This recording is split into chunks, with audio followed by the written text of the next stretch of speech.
ఓహో బగ బగ బగ మండేటి నిప్పుల దండై వైఎస్ఆర్ సిపి జెండ గుండెకు అండై వైఎస్ఆర్ సిపి జెండ గుండెకు అండై చల్ మన బందరు గడ్డ మీద పొద్దై పొడిసే సంక్షేమ సారథై ముందుకు నడిసే సంక్షేమ సారథై ముందుకు నడిసే ఓహో జగనన్న ఆశయ వారధి గిట్టన్నో మీ సేవకు పులకించను ప్రతి ఊరూరు తన మాటే ఒక తూటై కదిలిండురను బాట బయలెల్లి వస్తుండో బయలెల్లి వస్తుండో బయలెల్లి వస్తుండు మన గిట్టన్నో వందరు ప్రజల గుండె నిలిసిన వాడు వ్యాను గుర్తు చెండలెత్తి కదిలినాడు రా మనసున్న మనవాడు మన గిట్టన్నా బయలెల్లి వస్తుండో మన గిట్టన్నా. ట్రోలింగ్ చేయకపోవడం లేదు అంటే చేస్తున్నారు, వాళ్ళు చేసేవాళ్ళు, వాళ్ళు మాటలు అనేవాళ్ళు అంటున్నారు, కానీ భయపడకుండా అని అన్నారు. అసలు మనం ఎందుకు భయపడాలి అని నేను అడుగుతున్నా. మనం ఎందుకు భయపడాలి? మన వెనకాల ఎవరున్నారు? ఎవరున్నారు మన వెనకాల? మరి ఇంకెందుకు మనం భయపడ్డాం? ఇంకెందుకు మనం ఆలోచించడం? ఇంకెందుకు మనం వెనకడుగు వేయడం? కళ్ళు మూసుకొని ఫ్యాన్ కి గుద్దడమే అంతే, అవునా కాదా? భయపెట్టేవాళ్ళు, మభ్య పెట్టాలని చూసేవాళ్ళు, అబద్ధపు ప్రచారాలు చేసేవాళ్ళు, మన ఆలోచన మార్చాలని ప్రయత్నించే వాళ్ళు ప్రతి చోట ఉంటారు.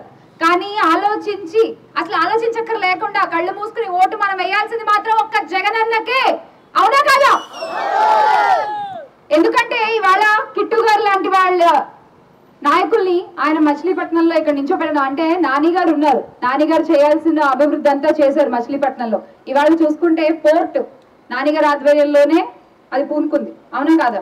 ఎన్ని దశాబ్దాల నుంచి మీరు అందరూ కలలు కంటున్నటువంటి పోర్ట్ అది ఇప్పుడు సంతరించుకుంటోంది నానిగారి ఆధ్వర్యంలో. అలాగే మెడికల్ కాలేజ్, ఇక్కడ మెడికల్ కాలేజ్ వచ్చిందంటే దానికి కారణం కూడా నానిగారికి వచ్చినటువంటి ఆలోచన జగన్ గారి చెవిలో వేయగానే విత్ ఇన్ నో టైం అంటే 5 నెలల్లో దానికి శంకుస్థాపన జరగడం, పనులు మొదలైపోవడము, అది పర్మిషన్లు వచ్చేయడము, పిల్లలు వెళ్ళి చదువుకోవడం, ఫస్ట్ ఇయర్ అయిపోతుంది అప్పుడే, అవునా కాదా? సో మరి ఇదంతా కారణం మన పేరు నానిగారు. అలాగే ఇండోర్ స్టేడియంలు, సన్నగా చిన్నగా ఉండేటువంటి మచిలీపట్నం రోడ్లు కొంచెం వైండింగ్ అయ్యి కొంచెం వెహికల్స్ వెళ్ళడానికి ఈజీగా ఇవాళ ప్రతి ఒక్క ఇంటికి ఒక కారు ఉంది, ప్రతి ఒక్క ఇంటికి 2-3 బైకులు ఉంటున్నాయి. మరి అంతా ట్రాఫిక్ ఇబ్బంది లేకుండా, ప్రజలకు ఇబ్బందులు లేకుండా ఇవన్నీ జరుగుతున్నాయంటే కారణం పేరు నానిగారు. ఇప్పుడు ఆయనకి మచిలీపట్నంకి మనం చేయాల్సింది చేసేసాము అన్న తృప్తి కలిగిందట. అందుకని ఈసారి ఆ బాధ్యతని కిట్టు గారికి అప్పచెప్పారని ఇప్పుడు ఇందాకే నాతో చెప్తూ ఉన్నారు. మరి కిట్టు గారు ఎలా చేయబోతున్నారన్న నేను అడిగితే, స్వతహాగా ఆయనలో ఉన్న నైజం మనుషుల్ని ప్రేమించడం, స్వతహాగా కిట్టుకున్న గుణం ప్రతి ఒక్కళ్ళ సమస్యలు విని తనకి చేతనైనంతలో తను చేయడం, అధికారం లేకపోయినప్పుడే ఇదంతా నేను చెప్పేది. స్వతహాగా కిట్టుకున్న గుణం మనుషుల్ని కలుపుకుపోవడం, ఎవరిని కాదనుకోకుండా తనొక్కడే కనపడాలి అనుకోకుండా అందరినీ తనతో పాటు ఎదగనిచ్చేటువంటి వ్యక్తి కృష్ణమూర్తి గారని నా అభిప్రాయం. మీరు ఎక్కువ చెప్పాలి ఇంకా, అవునా కదా? మరి అలాంటి వ్యక్తి మీకు నాయకుడు అయితే తను ఎదగడమే కాదు తనతో పాటు మిమ్మల్ని అందరినీ ఎదిగేలా చేస్తారు. మీరందరూ కాలర్ ఎగరేసుకుని మచిలీపట్నంలో తిరిగేలాగా చేయగల వ్యక్తి కృష్ణమూర్తి గారని నేను అంటాను. మీ ఓటు ఎవరికి? సో మరి ఇలాంటి వ్యక్తి ఖచ్చితంగా ఇక్కడ గెలవాలి. ఇక్కడ మళ్ళీ నాని గారో కృష్ణమూర్తి గారో ఇదంతా కూడా పక్కన పెడితే జగన్ అన్న ఎంత చేశారో ఎంత చేస్తున్నారో మనందరికీ తెలుసు. ఈ రోజున ఆయన మీద ఉన్నటువంటి కోపంతో వాలంటీర్ వ్యవస్థను ఆపించాలని చూడడం, పెన్షన్లు ఆపేయడం, ఇవన్నీ చేసి ప్రజల్లో ఉన్నటువంటి ఒక అభిప్రాయాన్ని మార్చే ప్రయత్నం చేస్తున్నారు అవతల పార్టీ వాళ్ళు. కానీ అదేమీ జరగదు. మన అభిప్రాయాలు మారుతాయా? మన నాయకుడిని మనం మార్చుకుంటామా? మన లీడర్ని మారుతామా? ఎవరు ఆంధ్రప్రదేశ్ ముఖ్యమంత్రి? 2024 Jagananna once more. 2024 Jagananna once more. మరొకసారి ఏపీకి ముఖ్యమంత్రిగా శ్రీ జగన్మోహన్ రెడ్డి గారే ఉంటారు.